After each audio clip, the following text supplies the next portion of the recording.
Eu cumprimento os irmãos com a paz do Senhor, amém? Quero louvar o Senhor por esta oportunidade, também agradecer ao nosso pastor Oséias, que nos confiou mais uma vez estar aqui, para compartilhar com os irmãos aquilo que o Senhor tem ministrado ao nosso coração. Abra comigo a sua Bíblia em Neemias, capítulo 4, vamos fazer a leitura do primeiro versículo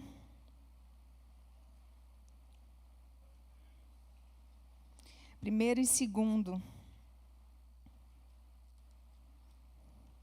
o terceiro também,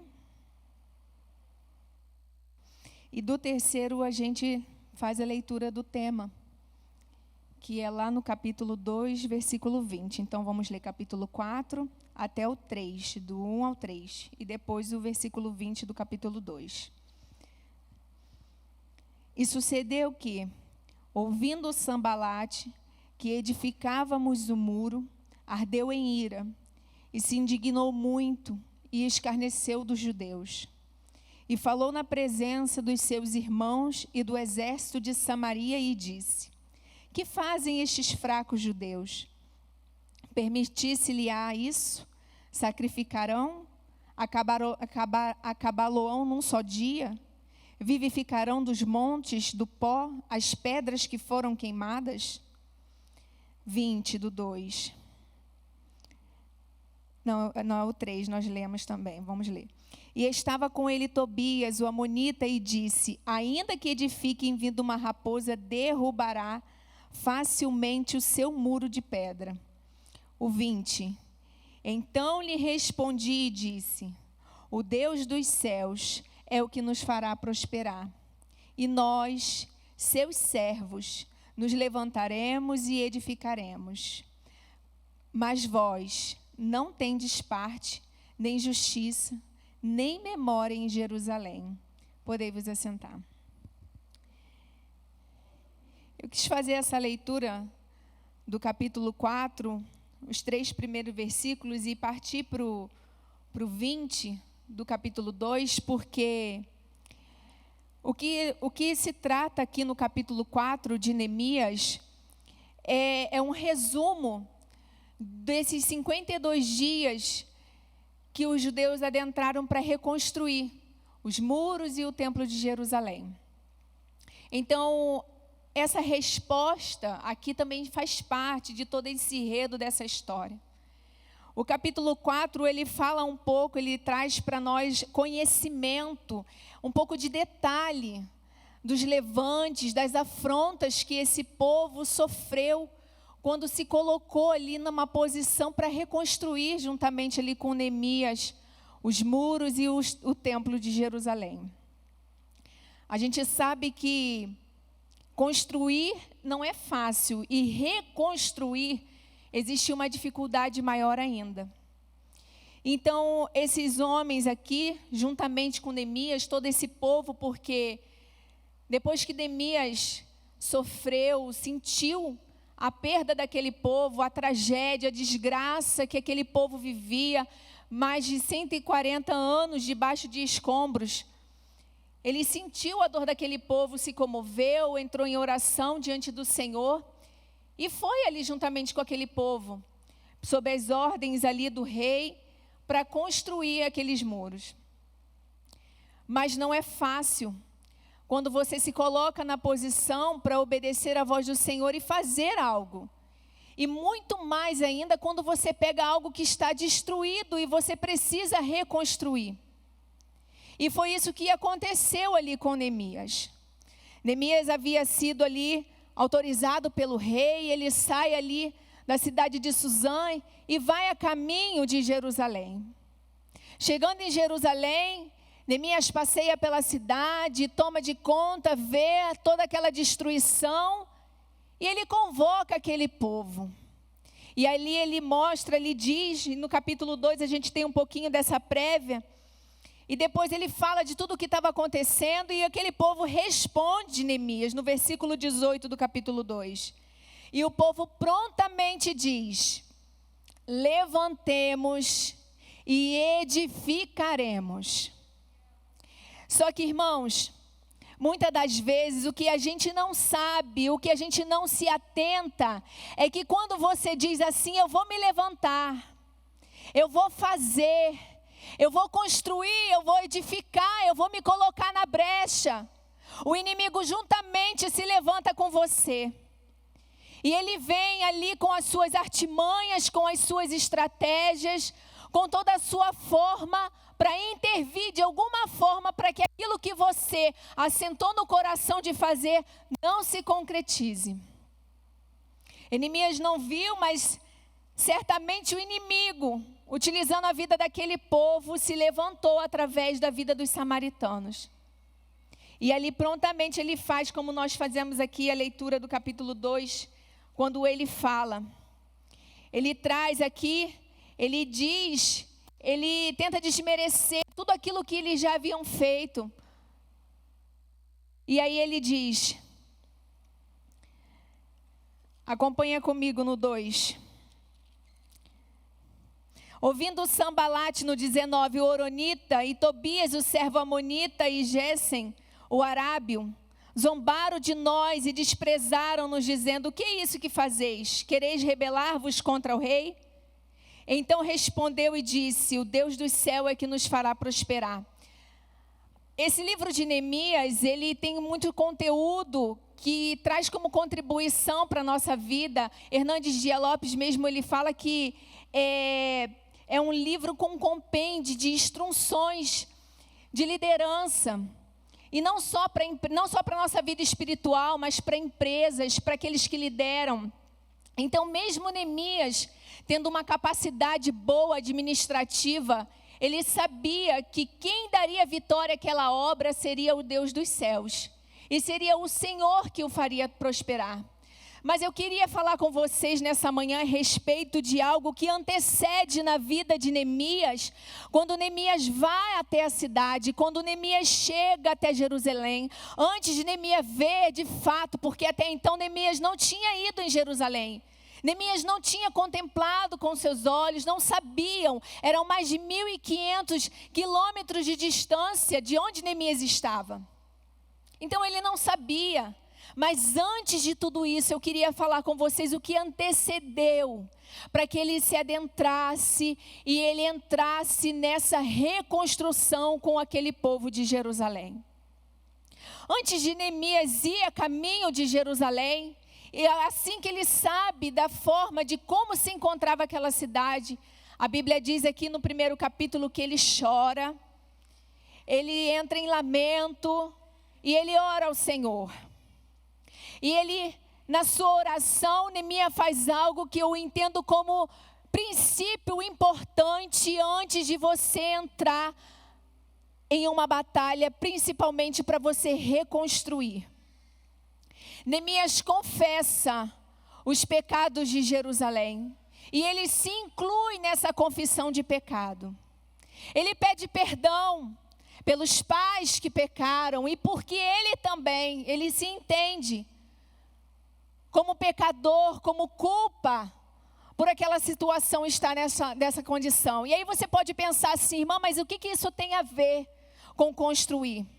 Sabe por quê? Este capítulo 4, ele vai falar dos embaraços, das dificuldades, de tudo aquilo que pode acontecer para implicar nas perturbações diante de uma reconstrução, das lutas, das adversidades, das investidas do inimigo, de todas as formas que ele pode usar de artimanha, de estratégia, tudo aquilo que ele possa vir querer fazer.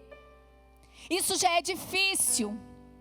Só que o que eu quero te dizer é que existe uma necessidade de confissão de pecado, porque já existe uma dificuldade para reconstruir. Sabe por quê? Porque quando você vai reconstruir alguma coisa, você entra em contato com tudo que foi destruído, com escombros, com poeira. E você fica lidando com aquilo ali. Por isso que eu imagino, não sei se tem algum pedreiro aqui, mas as donas de casa, pelo menos eu entendo que é muito melhor você pegar algo para construir do que reconstruir. As obras são muito mais caras quando você tem que reconstruir do que quando você vai construir alguma coisa. Então os pedreiros entendem que existe uma dificuldade maior. Dá um trabalho. você tem que mexer, tem que quebrar, você tem que carregar. E na fase das nossas vidas, quando nós adentramos na presença do Senhor para reconstruir algo, nós também lidamos com os escombros. Temos que a todo momento se deparar com aquilo que foi derrubado. E quando você se depara com algo que foi derrubado, você traz novamente aquela amargura. Você passa a sofrer novamente. E você indaga e você sofre por aquilo. O que eu estou querendo te dizer é que você precisa haver uma confissão. Porque você vai precisar superar aquilo ali. Porque na situação do povo de Israel, existia uma culpa. Eles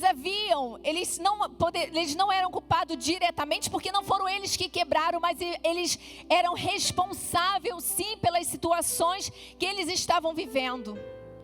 Eles estavam viveram uma destruição e foram levados cativos por 70 anos.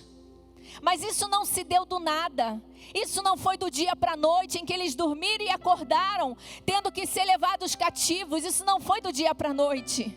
Existia uma colaboração, uma intervenção, mesmo que indireta, para que isso acontecesse. E eu quero que você abra comigo lá em Jeremias, capítulo 2. Que diz assim, no versículo 5. E depois no 15.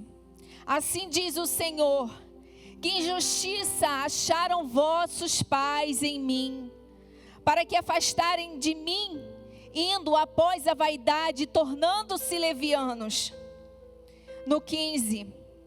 Os filhos do leão bramaram sobre ele e levantaram a sua voz, e puseram a sua terra em assolação.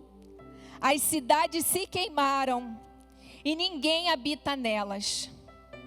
Então, o povo de Jerusalém, os judeus passavam por aquilo porque sim, eles colaboraram para que vivessem naquele momento e naquele caos, e fossem levados cativos. E sim, eles tinham culpa, naquele momento que eles estavam contemplando toda aquela destruição. E pedir perdão, você reconhecer que você tem culpa no cartório. É reconhecer que você errou, mas que você também reconhece que você quer levantar daquela situação. E você quer sair desses escombros, você quer passar por cima, você quer superar os estragos. E quer adentrar diante do Senhor para reconstruir. Sabe por que existe uma importância nisso? Porque se você não fizer isso, você vai levantar, você vai achar que você só está quebrado e você tem que reconstruir, mas você não reconheceu. E quando você não reconhece, você retorna tudo aquilo. E você começa a se lamuriar, começa a reclamar. E aí você diz, mas é tão difícil, não dá para reconstruir. Fulano não colabora, ciclano não ajuda. Existe uma intervenção aqui, não tem como. Mas aí quando você reconhece, você pede perdão, o Senhor traz conforto para a sua alma. Renova as suas forças, te enche de graça, te dá bom ânimo. E te segura pelas tuas mãos e diz, vambora meu filho, eu adentro contigo nesta grande obra. E foi esta graça que o Senhor derramou na vida de Neemias. E assim ele foi a caminho de Jerusalém. E chegando lá, prontamente se dá de frente com os inimigos, os opositores, se colocando sobre a sua frente, querendo impedir. Sabe, irmãos, hoje o que o Senhor quer falar ao meu e ao seu coração é trazer a certeza de que Ele sabe que existe dificuldade. O Senhor sabe que reconstruir não é fácil. E eu sei que você também sabe. Você tanto sabe que às vezes essa campanha já começou, essas ministrações já começaram há alguns dias e você às vezes ainda continua resistente para reconstruir. Já caminhamos tanto, já aprendemos tanto sobre a vida de Neemias. Tantas pessoas já subiram por aqui, mas você ainda continua aí atrás, impedindo, falando, deixa para depois, mais tarde, quem sabe ano que vem, deixa na metade do ano, não quero me indispor. Então o Senhor quer trazer a sua consciência que Ele sabe da dificuldade, mas você precisa se levantar. Você precisa colocar-se na posição e não temer as investidas do inimigo. Porque quem está contigo, quem está comigo e quem está conosco é o Senhor que nos fará prosperar. Quando Neemias se deu de frente com os inimigos aqui no capítulo 2, e quando ele dá uma resposta, quando ele responde àqueles homens, Sambalate e Tobias, ele não estava só querendo dizer que ele não temia os inimigos. Neemias não estava só querendo dizer, olha só, entre linhas, ele não estava querendo dizer só, eu não temo vocês, é o Senhor que nos fará prosperar. Eu não tenho medo das suas investidas, não tenho medo das suas afrontas, de tudo aquilo que você vai usar para tentar de alguma forma parar a obra, porque é o Senhor, esse Senhor que nos fará prosperar. Não era só isso que Neemias estava querendo dizer.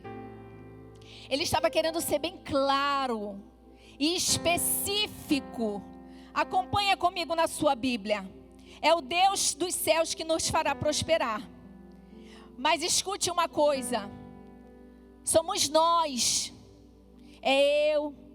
É você. Somos nós que vamos nos levantar.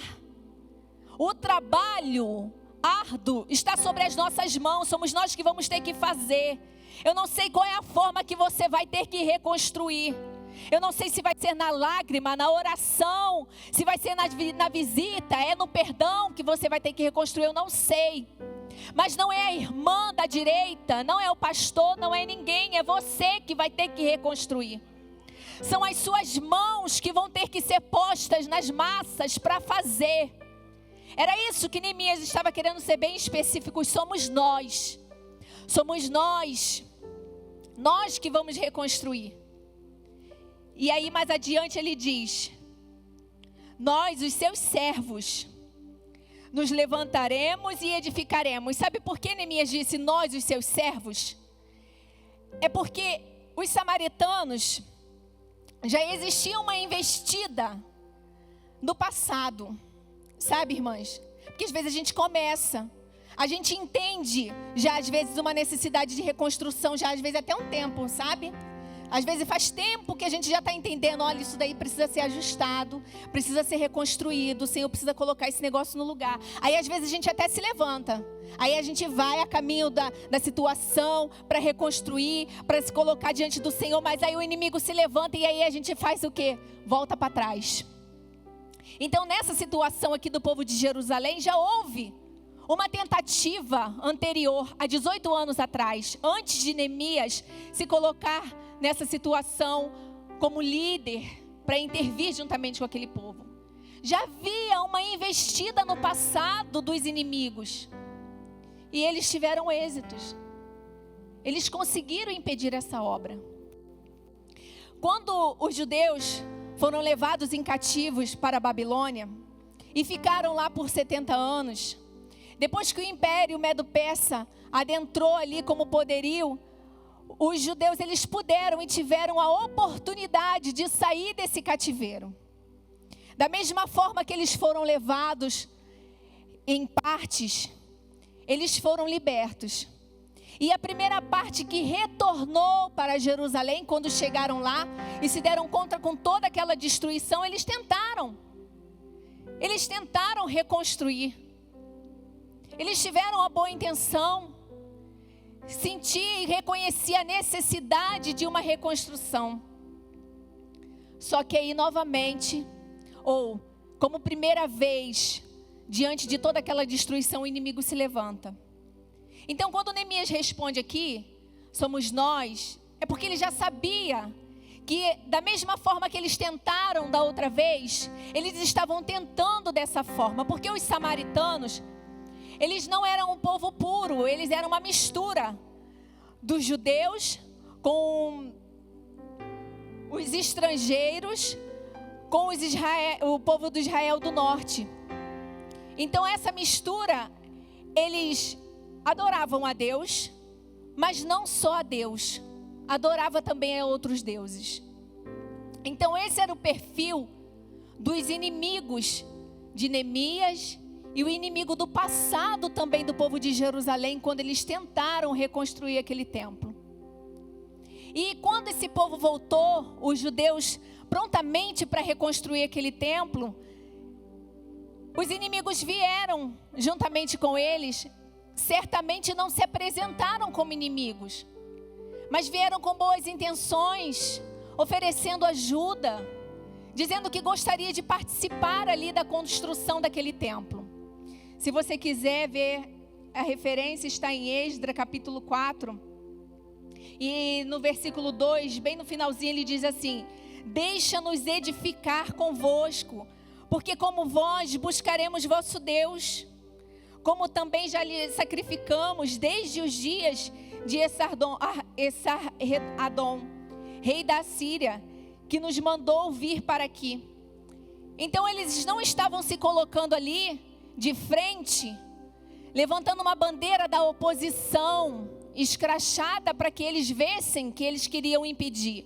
Não, eles se rebelaram e se mostraram como alguém que gostaria de ajudar. Mas o povo de Israel aqui em Esdras já reconhecia, já sabia que eles não tinham parte com eles, que assim como eles adoravam o Senhor, eles adoravam outros deuses. Irmãos, isso faz toda a diferença quando a gente aceita a ajuda de alguém para colocar as mãos sobre alguma coisa na nossa vida. Isso diz sobre princípios, sobre o que aquela pessoa preva como princípio, como algo bom e como algo ruim. Uma coisa que eu aprendi na faculdade é que o bom e ruim às vezes é relativo. Então nós sabemos no Senhor o que é bom para as nossas vidas. E diante dos olhos do Senhor nós também sabemos o que não é bom. E o Senhor não quer que isso se misture com outras ideologias, com outras pessoas, outras filosofias que defendem outras coisas que não sejam o cerne da palavra de Deus. E se não tem parte com o Senhor, não fará parte da reconstrução juntamente contigo. Se não tem parte com o Senhor, você não pode deixar participar dessa reconstrução.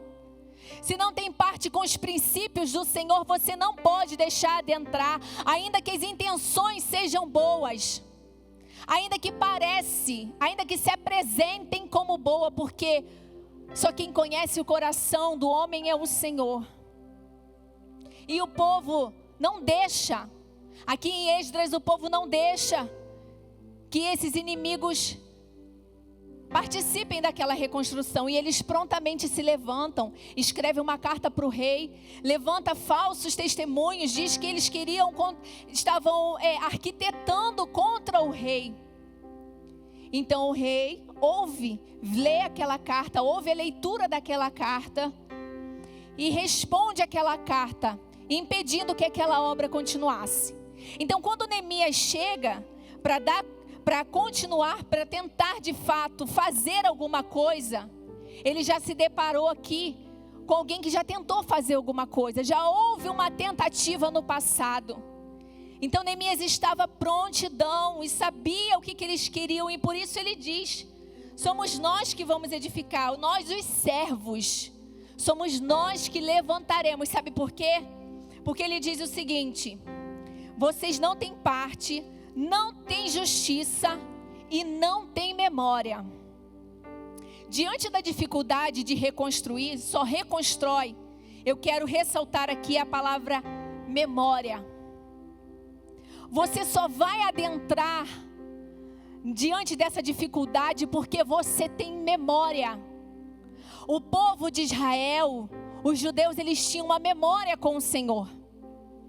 Existia uma memória de promessa, existia uma memória de resgate, e existia também uma memória de milagres. Irmãos, eu falando aqui parece pouca coisa, mas eu te digo que é muita coisa, é muita história.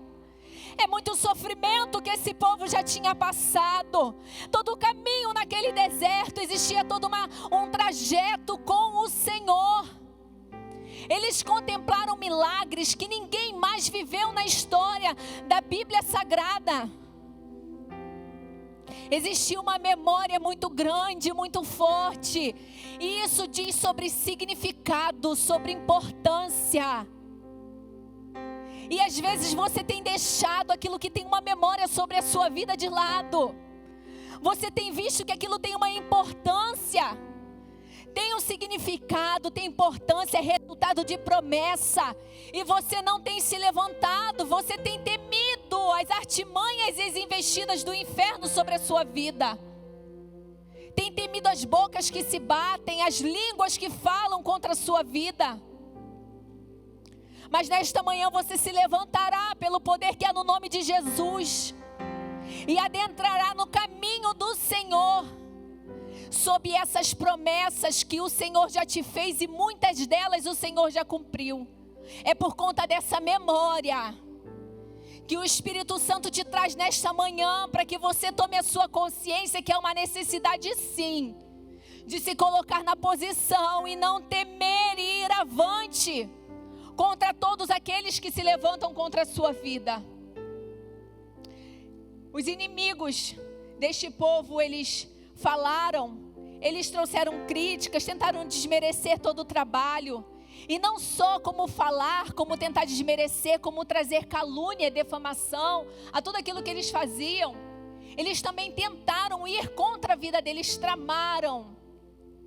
Mas aqui mesmo no capítulo 4 diz que o intuito, ainda que eles tirassem a vida deles, não era matar, era impedir que essa obra desse continuidade.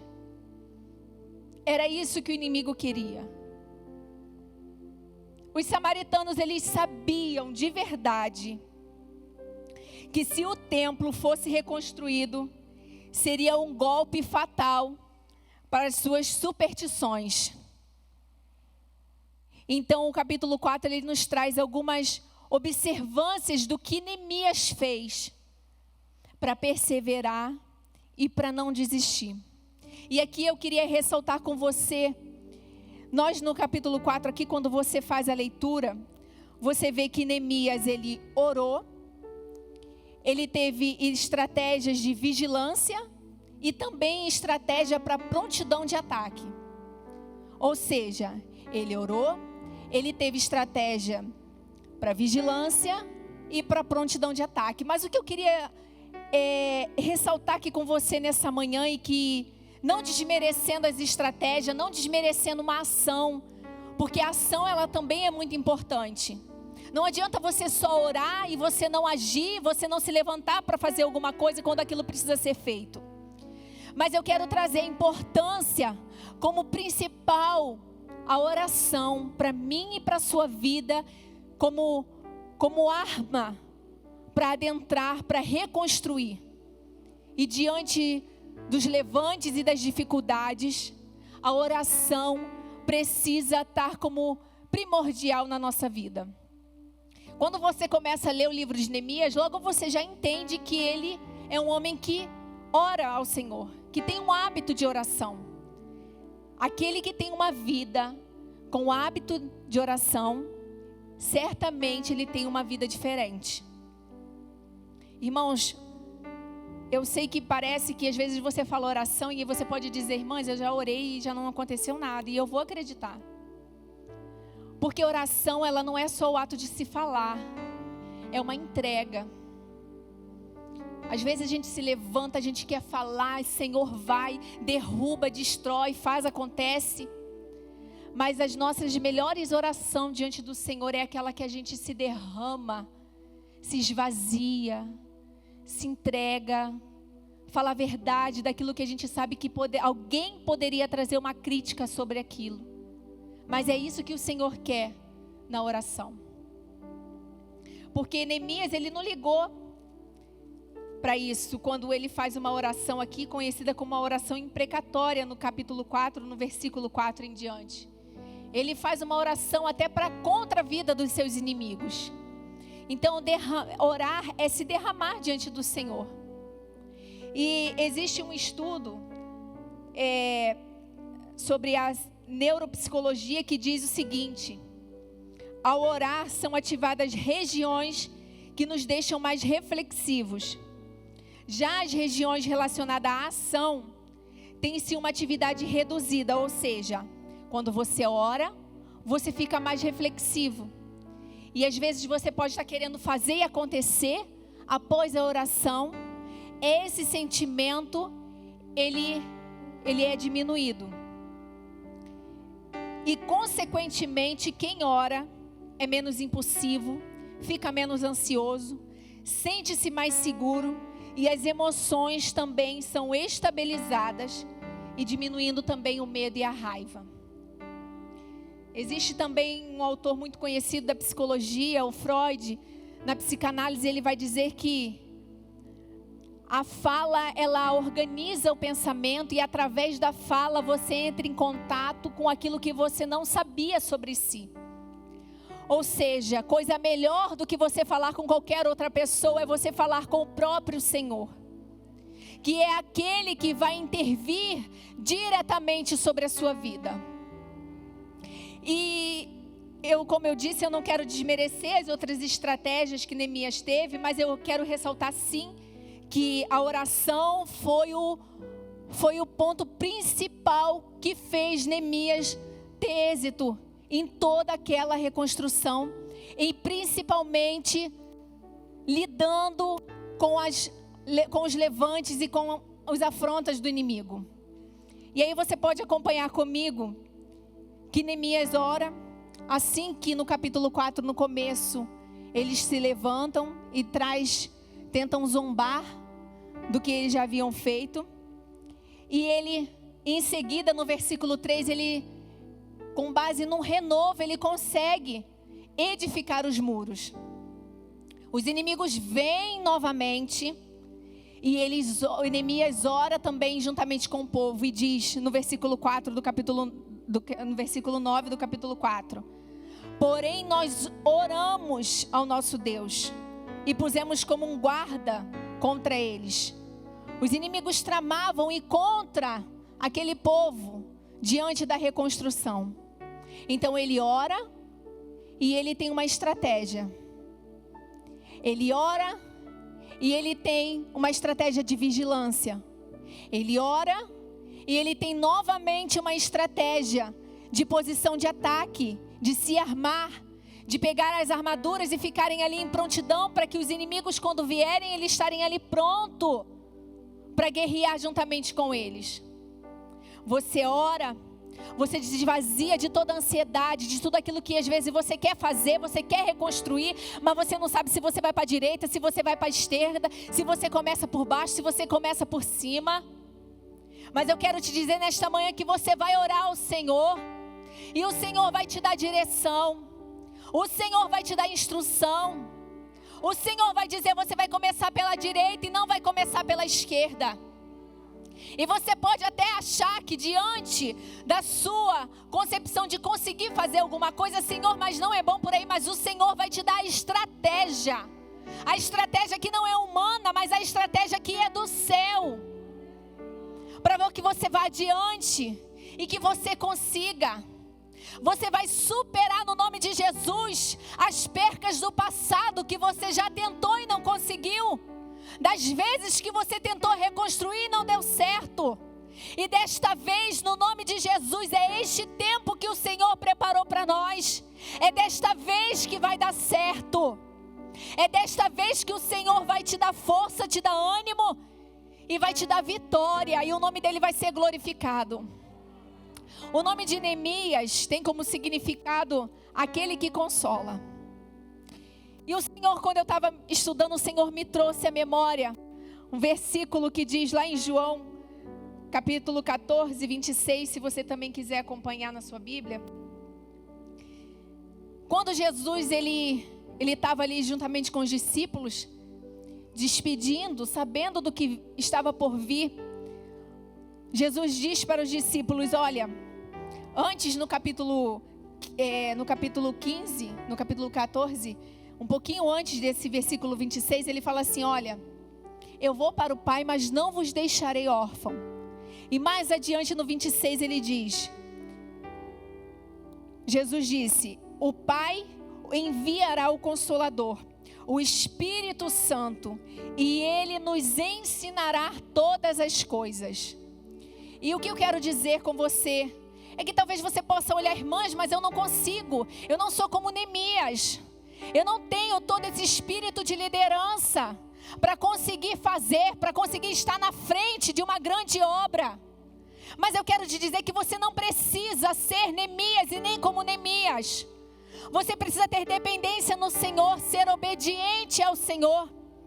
E o próprio Senhor, diante do Espírito Santo que está na sua vida.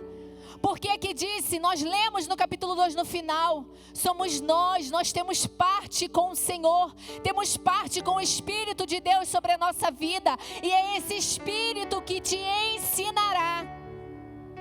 É este Espírito que te dará as estratégias e tudo que deve ser feito.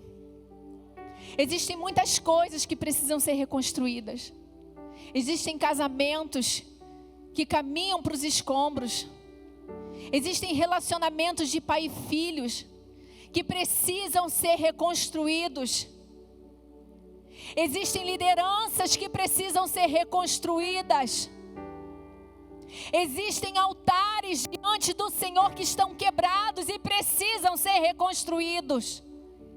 E o Senhor está te esperando nesta manhã para te dizer: se levante, não temas, eu estou contigo e se seguro pelas tuas mãos.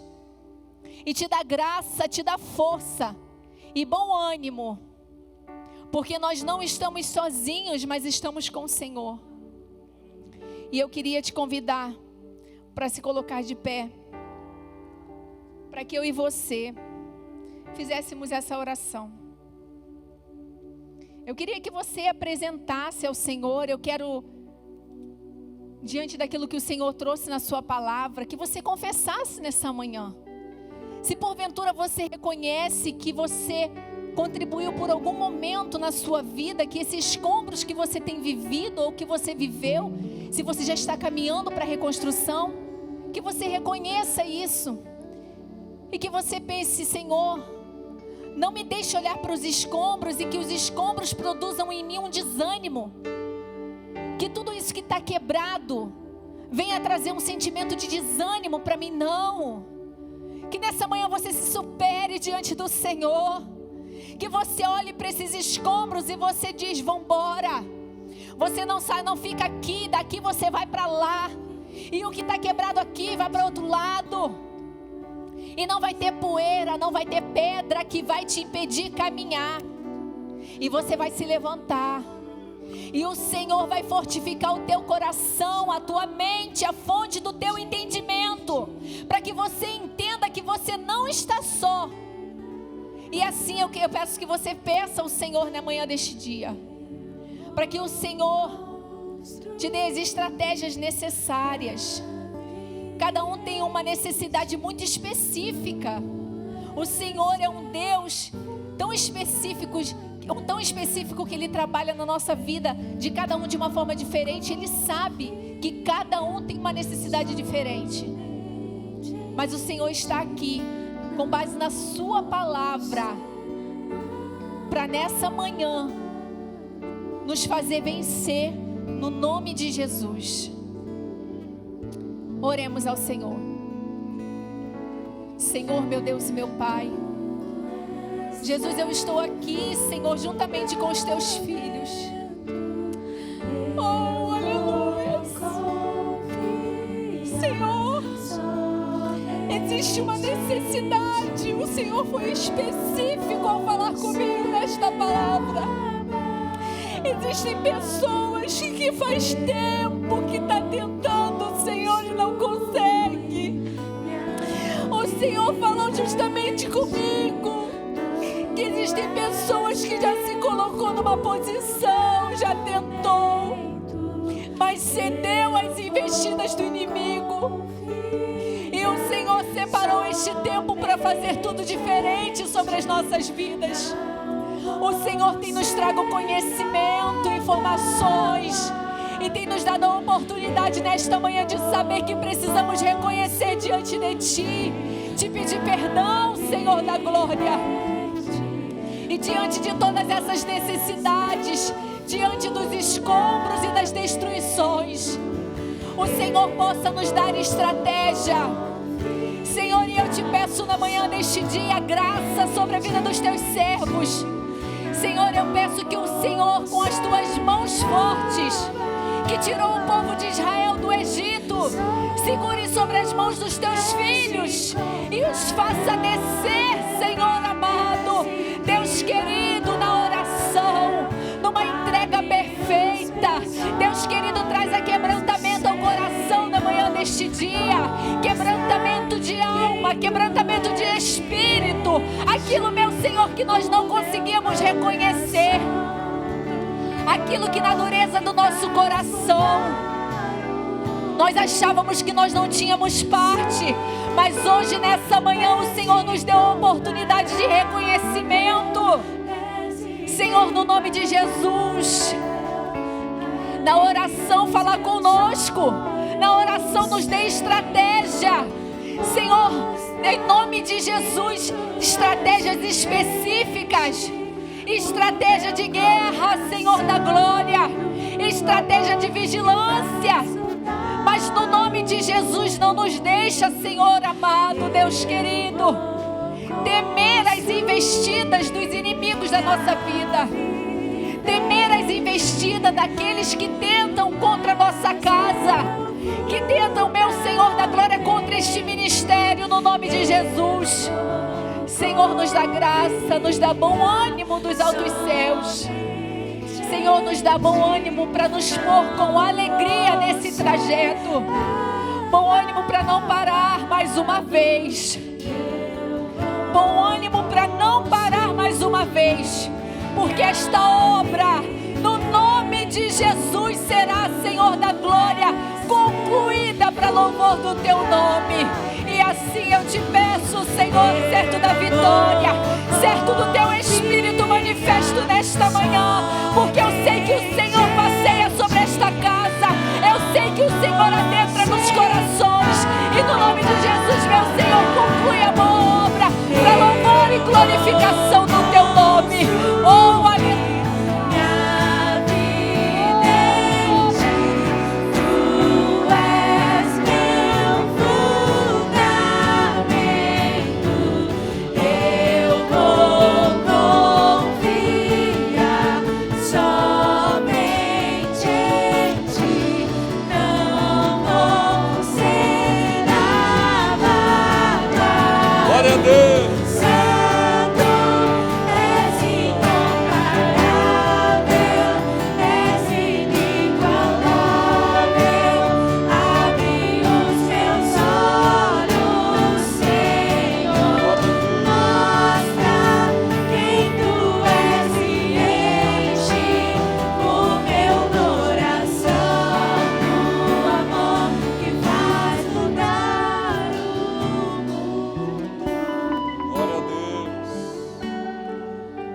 Recebeu a palavra com alegria no seu coração?